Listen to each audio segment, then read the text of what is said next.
Goeiemôre almal, wees gegroet in die wonderlike naam van Jesus op hierdie geseënde Vrydagoggend en baie dankie vir die voorreg wat ek het om met julle 'n woord te kan deel rondom die wonderlike woord van Jesus Christus. Kind van God, het jy al partykeer gewonder, wat is die verskil tussen conviction en condemnation?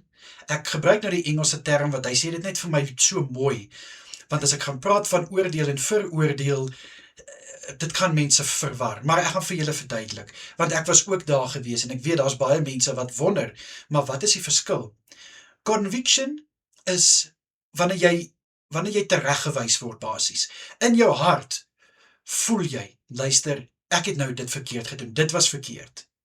Maar wanneer condemnation inkom, is wanneer jy veroordeel word, dit is van, jy sleg, jy is useless, jy is 'n pateet, jy is wat ook al, jy word eintlik so sleg gesê, dit is om te veroordeel, jy veroordeel eintlik die persoon, dat daai persoon is so sleg, hy sal nie kan regkom nie, hy is niks werd, maar wanneer dit by conviction kom, is dit om tereggewys te word, om te sê, ja, jy was verkeerd, maar daar kan jy dit verbeter, daar kan jy dit regmaak, en daar kan jy groei.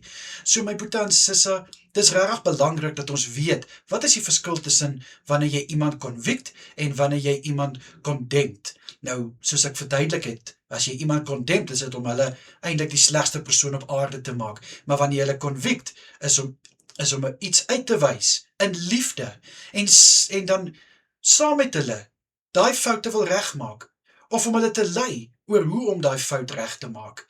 Dit is die verskil met conviction en condemnation. En as ek nou so mag vra, dink julle ons dien 'n God wat ons sal condemn? Glad nie, want hy sê vir ons in Romeine 8 vers 1, nou is dus daar geen meer veroordeling in die wat in Jesus Christus is nie. So dit sê, dat God gaan jou nie veroordeel nie, maar God gaan wel vir jou uitwys, waar jy dalk 'n fout begaan, waar jy iets verkeerd gedoen het, waar jy dalk nou nie regverdig was nie. En dit kan ons net dankie voor sê vir die Heilige Gees, wat ons kom lei, en wat vir ons kom uitwys, want soos daar in Johannes 16 vers 8 staan, dat die Gees is gekom, die Gees het gekom, om vir ons reg te wys, om vir ons te lei.